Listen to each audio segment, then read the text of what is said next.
Lo otro, ya que está mencionando el tema de los escritos de los evangelios del Nuevo Testamento, obviamente estoy como obligado a tocar el tema de cómo se interpreta el tema de las 70 semanas de Daniel, donde se supone que tiene que morir este ungido, este rey Mesías, después de una cierta cantidad de días, y que al parecer los evangelios hacen una interpretación, o los autores que escribieron hacen como una interpretación para encajarlo con Jesús, que a mí, por lo menos hasta el día de hoy, no tengo idea cómo lo encajan, porque encuentro que un poco deliberado cómo toman las semanas, los días y hacen un juego para poder encajar esa historia. Entonces, sí o sí, la pregunta va, ¿cómo se ve el tema de las 70 semanas que está en el libro de Daniel y cómo va a afectar la teología cristiana finalmente? Porque el judaísmo, hasta donde yo sé, no toma las 70 semanas de la forma que la toma el mundo cristiano.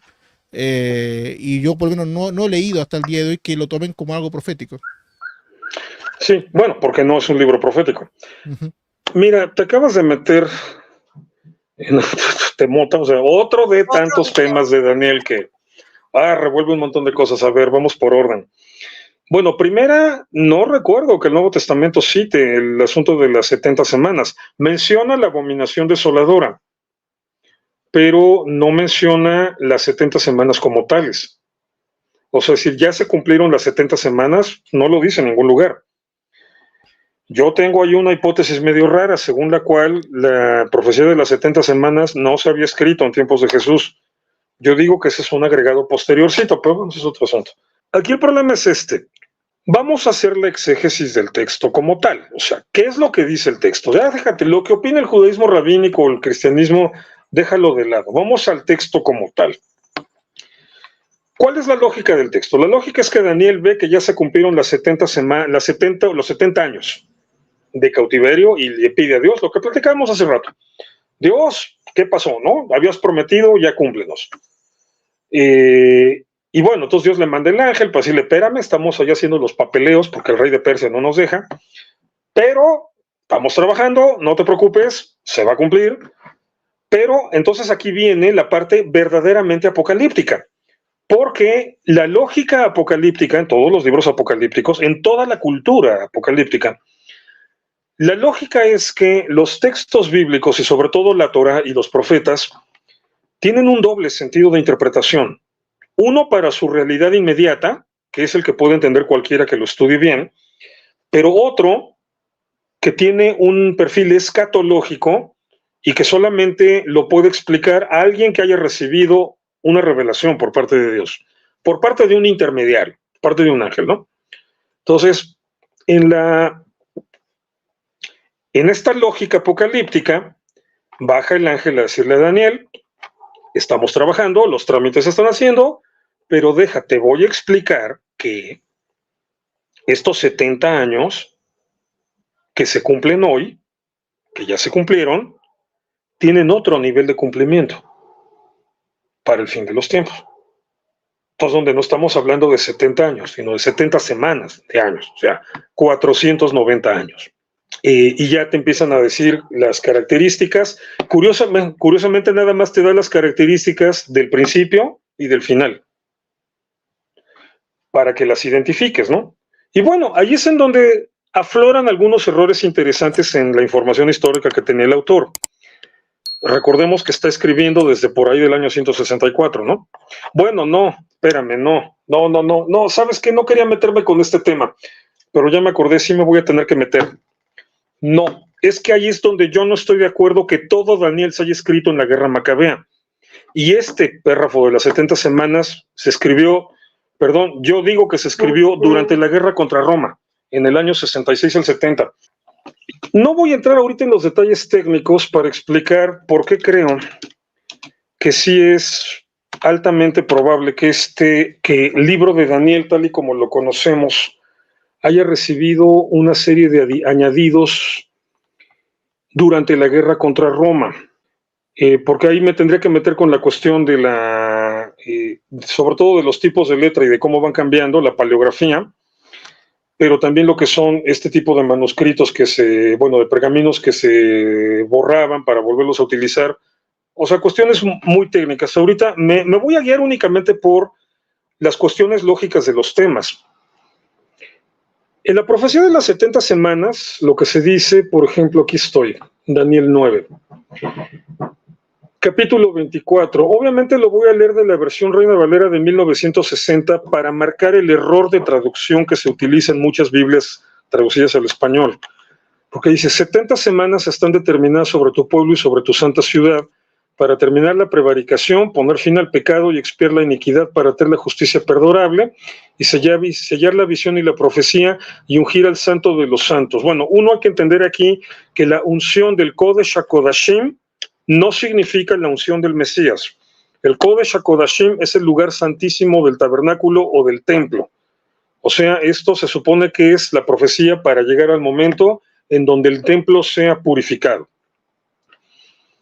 Dice, sabe pues, versículo 25, y entiende que desde la salida de la orden para restaurar y edificar a Jerusalén hasta el Mesías príncipe, aquí hay un error de traducción, el texto hebreo no dice a Mashiach Anasí, el Mesías príncipe, el texto nada más dice Mashiach.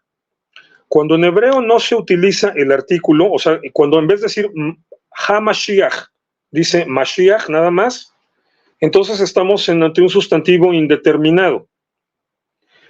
El Mesías se dice HaMashiach.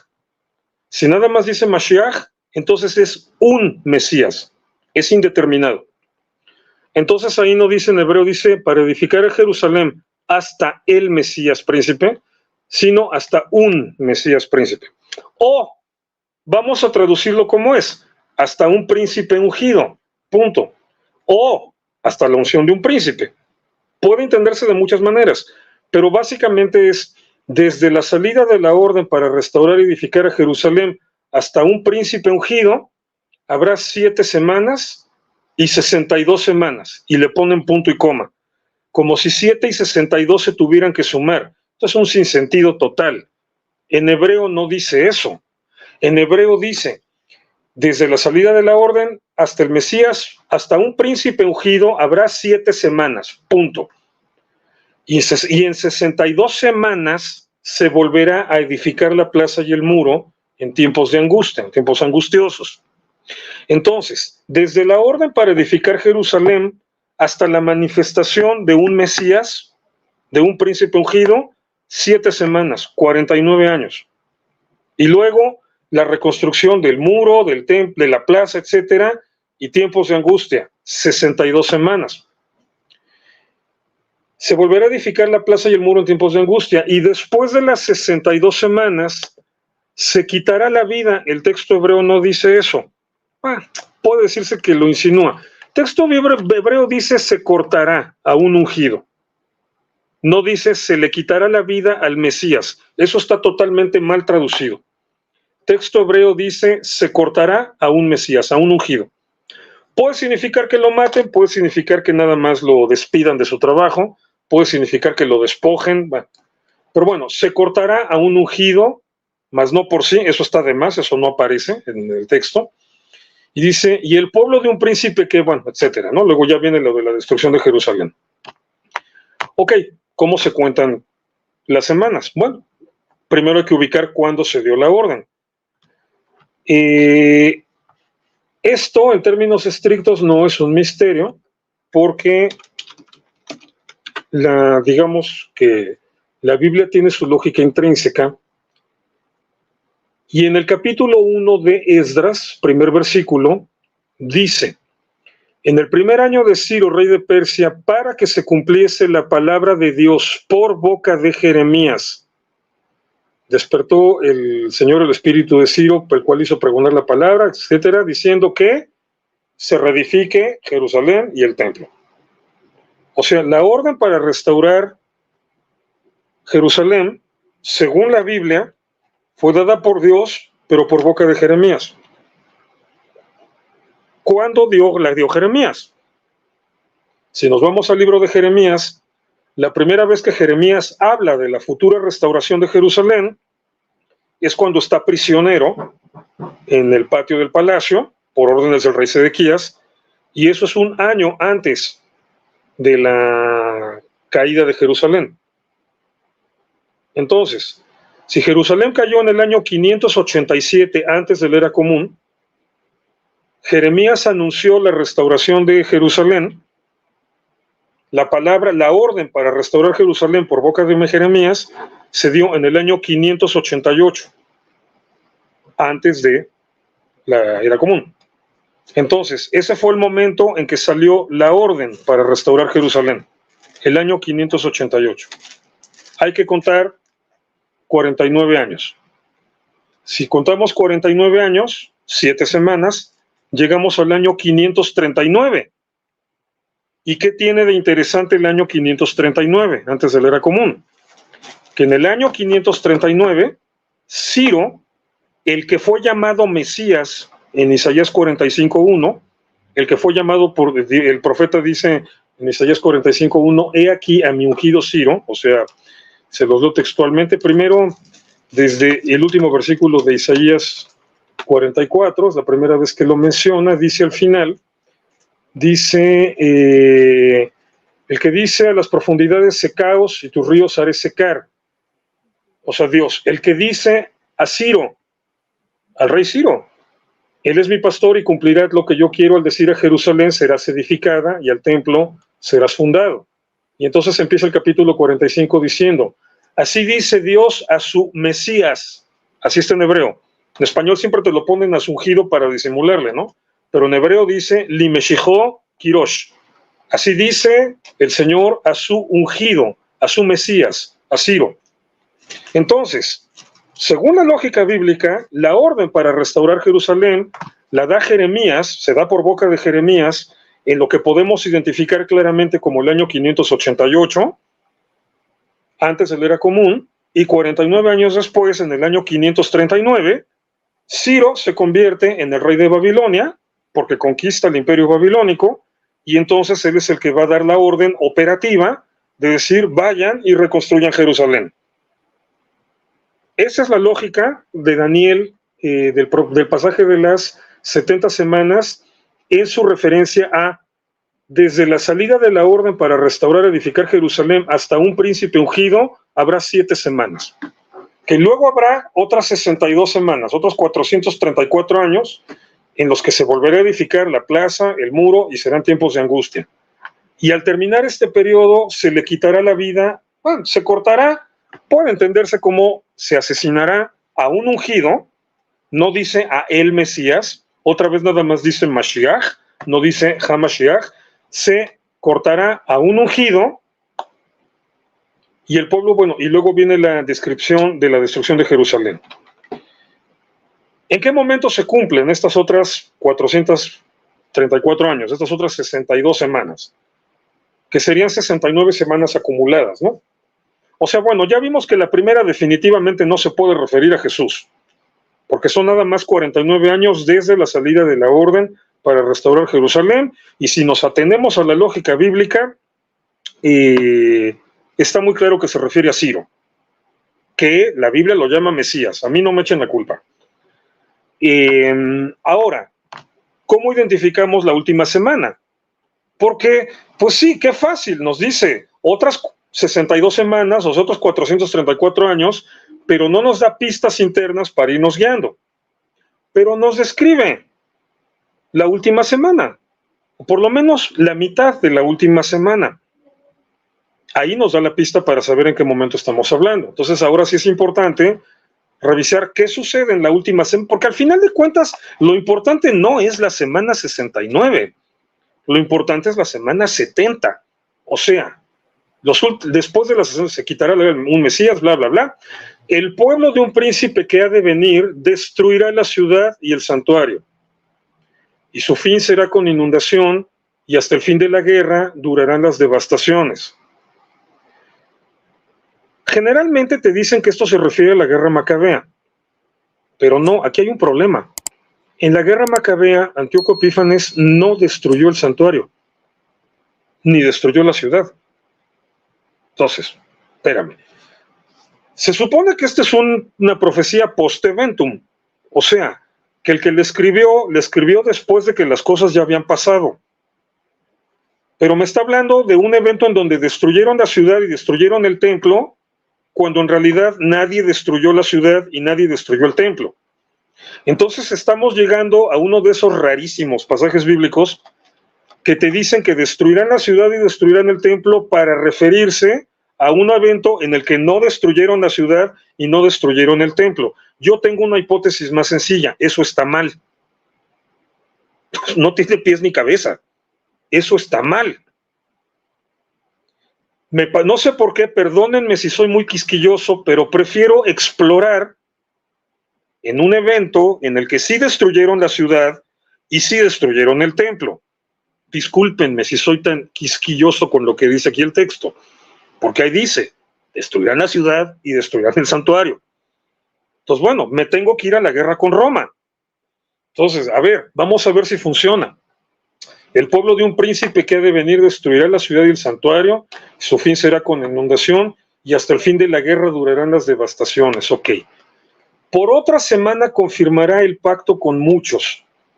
Ocurrió algo parecido durante la última semana, o sea, esta semana 70, durante un periodo de 7 años, ocurrió algo similar en la guerra judío-romana que empezó en el año 66. Sí.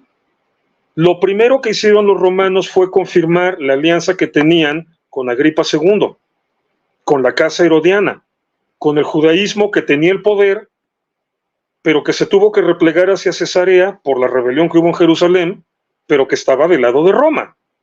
Entonces, sí hubo una confirmación de un pacto, o sea, la guerra no es contra Judea, no es contra los judíos en general.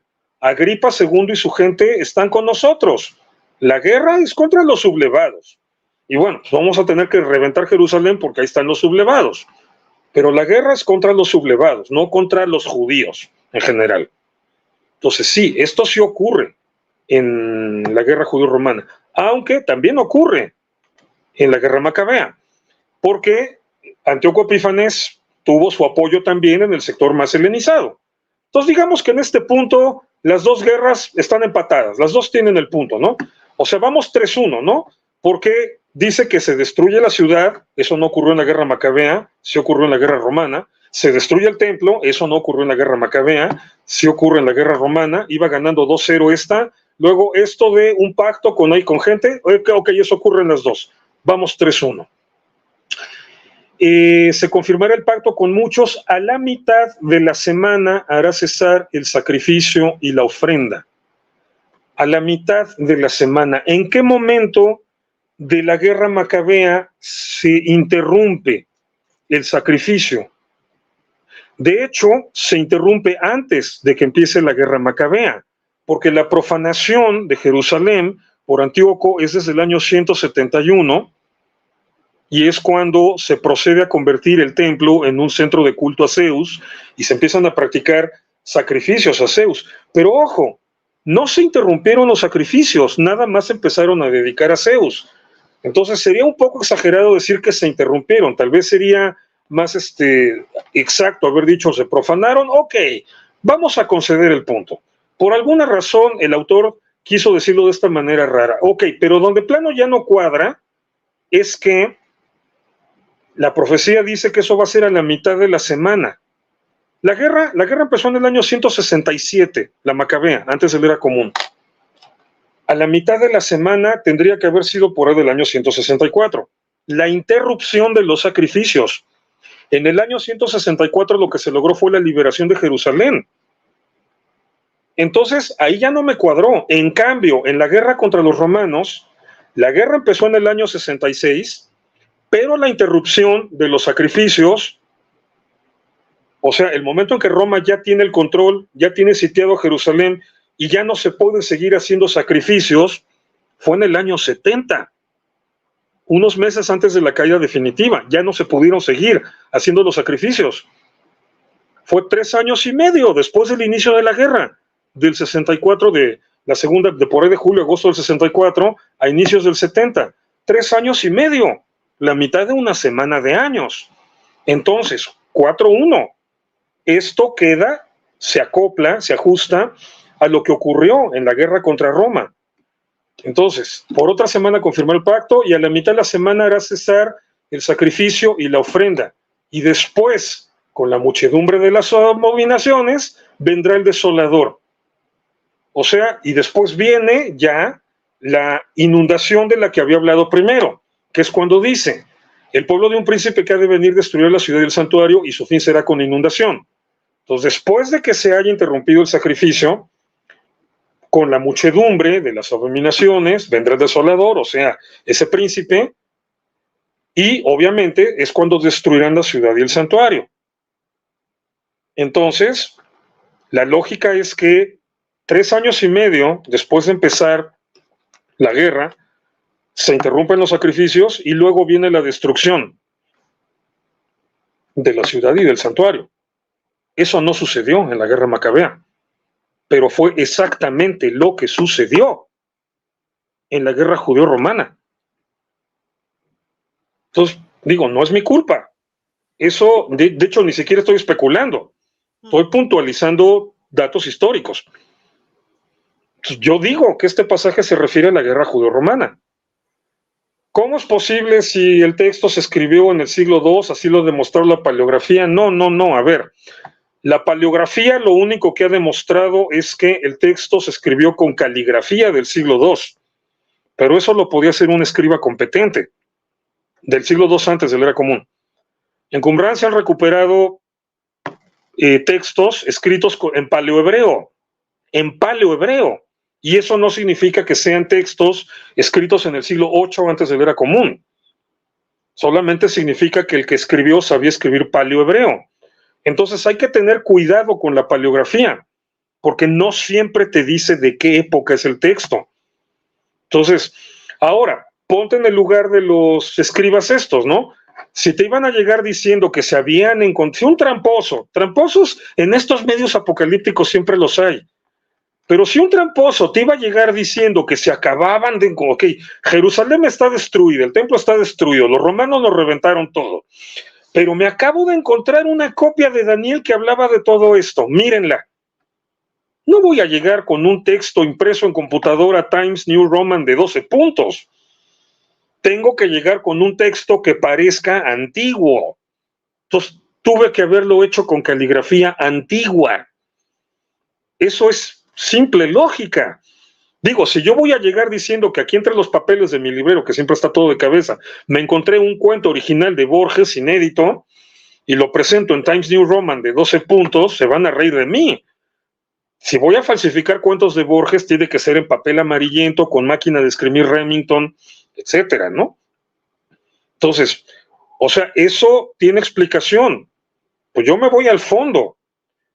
La descripción de los hechos se ajusta con la semana de guerra, porque la guerra, curiosamente, contra los romanos duró 7 años, una semana, del 66 al 73, cuando cayó Masada. Y a la mitad de la semana destruyeron Jerusalén y el templo, lo que no ocurrió en la guerra macabea. Con Superman, decimos aquí en mi colonia, en mi barrio, yo creo que esta es una interpolación elaborada en las épocas de la guerra contra Roma, que aparte tiene otra lógica. El oráculo de Daniel 8, que es donde sí muy claramente se refiere a la guerra macabea, y luego Daniel 10 y 11, toda la descripción de las guerras entre Seleucidas y Ptolomeos.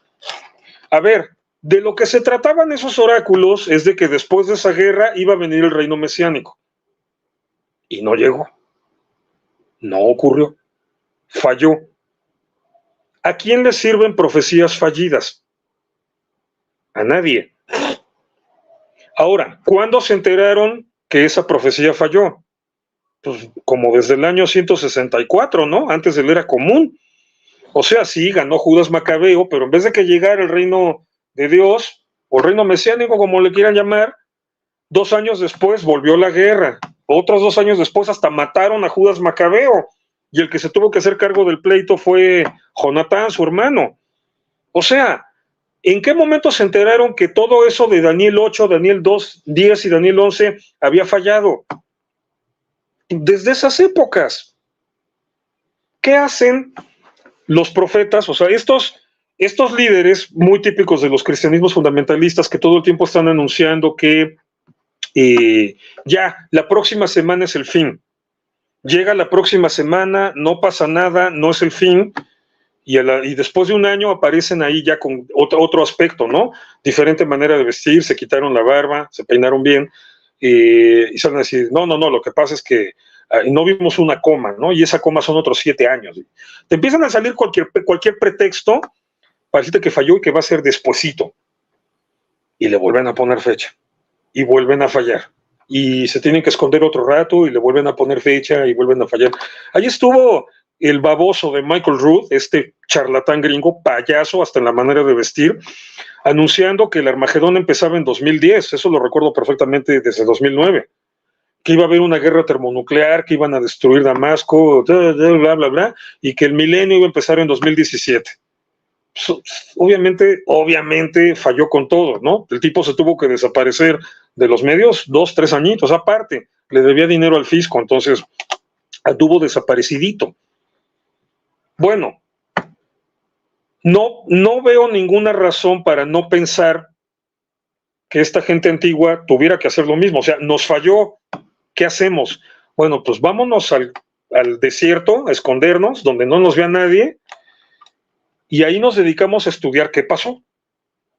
Y apareces un siglo y medio después, con otra guerra enfrente, diciendo, es que ya, se nos olvidó una coma, no habíamos visto la mugre en el ombligo de la estatua de Daniel, y por eso nos confundimos y creímos que era la guerra contra los seleucidas, cuando en realidad es la guerra contra Roma, y entonces te corrigen todas las profecías, te corrigen toda la interpretación, te cambian todo, es que Gog y Magog no eran estos, eran aquellos, es que el rey del norte no era este, era este otro, es que está más al norte, o sea, te empiezan a cambiar todo, para ya que te olvides del fallo con una época y esperes el cumplimiento en otra época. De eso se tratan Daniel 8 y Daniel 7.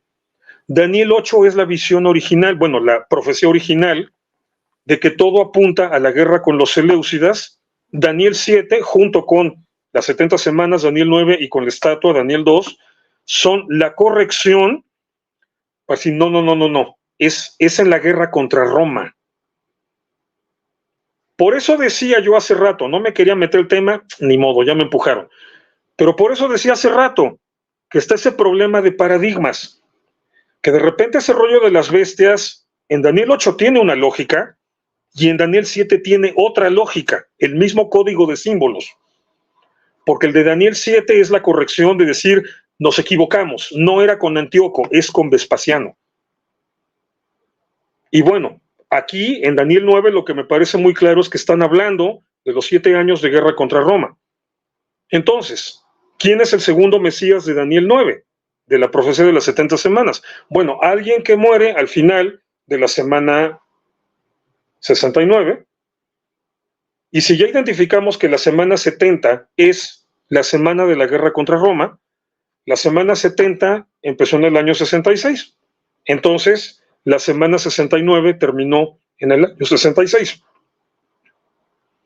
¿Qué ungido murió en ese momento? Bueno, tenemos dos opciones. Tenemos hasta para prestar y regalar.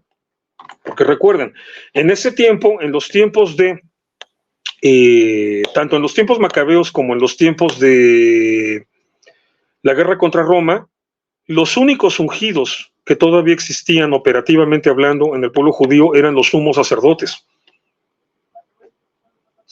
Entonces, cuando dice un ungido, fíjate, todavía en el primero, porque se está remitiendo al pasado, la salida de la orden, eso lo dio Jeremías. 49 años después, 7 semanas después, un príncipe ungido. Bueno, en ese tiempo existían los persas, por eso el ungido fue un rey, Ciro. Pero ahorita ya estamos hablando de la época de la guerra contra Roma. Entonces, si nos referimos a un ungido, es un sumo sacerdote, porque son los únicos ungidos que tenemos en este momento. ¿Murió un sumo sacerdote en el año 66? Sí. Cuando quitaron del poder a Fanías ben Samuel, creo se llamaba, el que era sumo sacerdote. No me acuerdo si es Jesús Damneo. Bueno, por Fanías ben Samuel es al que quitan o al que ponen, no me acuerdo. Pero en el momento de inicio de la rebelión, matan al sumo sacerdote para poner a uno afín a la guerra. Un ungido fue cortado. Y empezó la guerra. Y 3 años después, 3 años y medio después, destruyeron Jerusalén y el templo. Ahí está. Entonces, obviamente, voy en contra de todos los que juran a pies juntillas que todo esto se refiere a la guerra macabea, pero yo simple y sencillamente apelo a otro detalle. Si todo esto se refiriera nada más a la guerra macabea, lo habrían tirado al bote de la basura, porque pasó la guerra macabea y no se cumplió lo importante. O sea, yo digo que lo intentaron volver a escribir, rehacer para adaptarlo a la guerra con Roma, y bueno, ahí evidentemente tampoco se cumplió. No hubo que tirarlo a la basura porque los qumranitas, lo que lo escribieron, desaparecieron en esa guerra. Y lo que sí siempre va a ser un enigma para todos es por qué los fariseos decidieron conservar este libro. Porque es un libro que va en contra de las ideas fundamentales de los fariseos de la época, que estaban en contra de la apocalíptica. Algo le encontraron, pero por eso lo pusieron con los escritos, no con los profetas. Entonces, eso con las 69 semanas. Wow.